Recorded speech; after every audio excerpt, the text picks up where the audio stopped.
Reading 49 from the Psychological Commentaries on the Teaching of Gurdjieff and Ouspensky by Dr. Maurice Nicoll, Volume 3.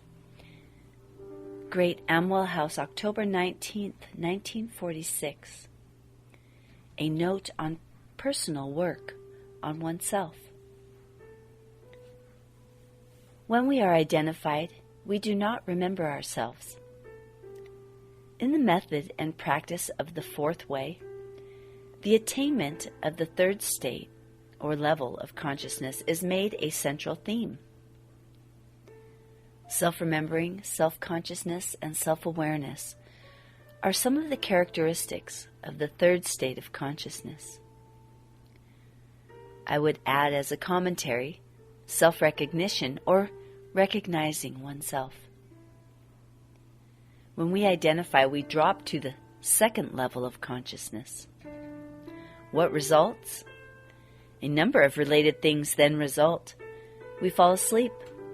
We come under the law of accident. We serve nature and the influences created by life, namely, A influences.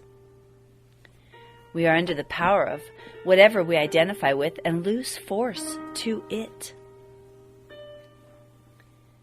The inner work of the organism is altered. We forget our aim. Consciousness contracts.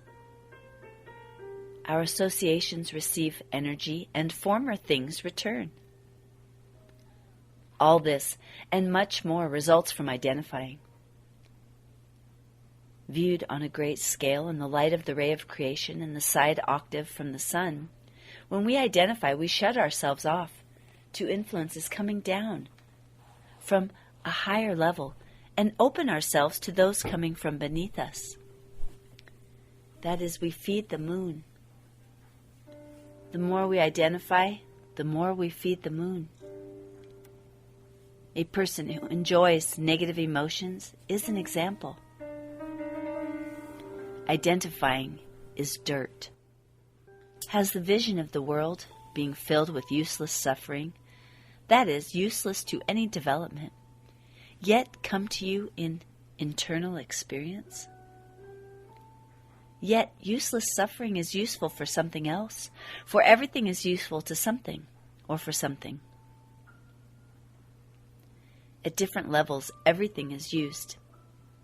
If a man makes no effort to awaken, what energy he has for awakening will be used elsewhere. It will be given to others. Christ said, "Unto everyone that hath shall be given, and he shall have abundance. But from him that hath not, even that which he hath shall be taken away." Matthew 25, verse 29. Nothing is wasted, although to us it looks as if it were. Everything is food for something else. The useless sufferings of mankind and all its identifyings form food. They are collected from the sensitive film surrounding the earth and transmitted to the moon. So we realize that a man in a state of self-remembering and a man in a state of sleep are two quite different people, although they may be sitting next to each other. They are not sitting next each other in the vertical scale of being. Psychologically, they are separated by an immense distance, not a distance in space, but a distance in being. When people identify with everything, both with themselves and with life, they do not understand the work. Let us take identifying with oneself. Oneself is a multiplicity of different eyes. When a person identifies with every eye that comes round in the turning circle of eyes, he is not working on himself. This thing we refer to as ourselves is exactly what we have to observe. It is a series of eyes that successively take charge of us, and to which we always say I. by saying I, by thinking it is always oneself, and so taking oneself as one self, we are continually identified, continually asleep. How and in what way does the fine edge of the work enter, so that all this mechanical state of things begins to be altered? By realizing through directed observation that one is not one person but many different people. One is not oneself but many selves. Some may say that this has been often said before. Yes, and it will often be said again. Why? Because unless we are constantly reminded of it, we completely forget where the practical work on ourselves starts from. It starts from separating from certain kinds of eyes. Can you hear what is being said? Work on oneself starts from separating from certain kinds of eyes. But how can you begin to separate from the power of any eye unless you observe it in action? In the work, the object of observing oneself is to become aware of certain kinds of eyes that feed the moon, and then go with them less and less. That is, to identify with them less and less, not take them as I. That is, to separate from them. Here the starting point of the work lies. Unless you have come to this realization, the work and its meaning remain obscure to you. You do not grasp what it is about. You remain negative, distressed, unhappy, miserable. You can see no connection between what the work teaches and your own states. You believe every state of yourself. You believe every I that momentarily takes charge of you. That is, you identify with everything in yourself. You do not grasp where the secret of the work lies, namely in not taking too much notice of, and not identifying with your negativeness, your distress, your unhappiness, your miserableness. You need not identify with them, need not consent to them, need not say, I am negative. For they are eyes that love to destroy you, that love to poison you.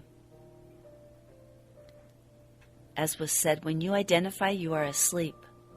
Negative eyes wish to keep you asleep, for when you are awake, they have no power over you. People say, oh, that may be true, but I have a very good reason for being negative. In this way, negative eyes continue to have full sway. They provide the reasons. The work says that all negative states, no matter what the cause of them may be, are wrong and must be separated from. Try to ignore the cause.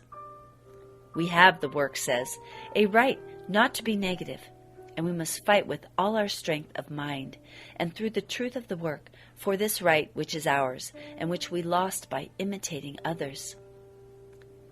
Must you take things in the same mechanical way? If you do not see how else you can take them, then again you do not see where work on yourself lies. Put it in this way. Must we always behave mechanically?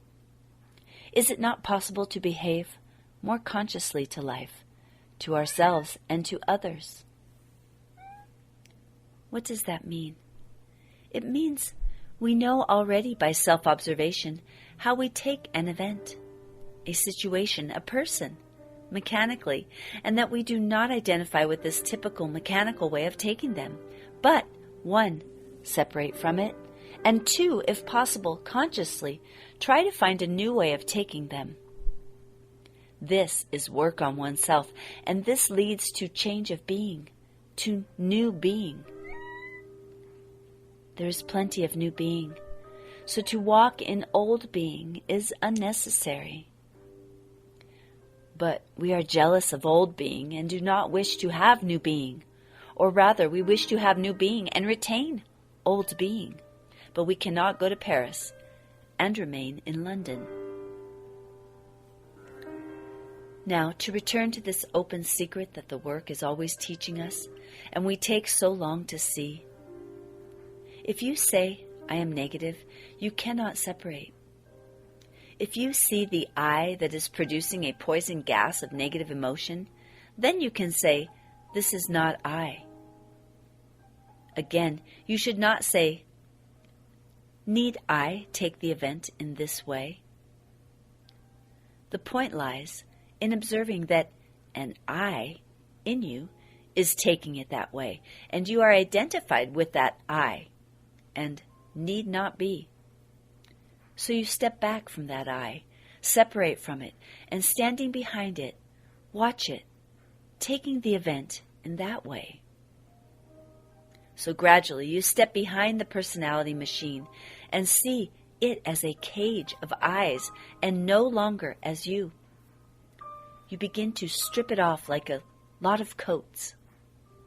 Then steward comes to prepare the house for real I.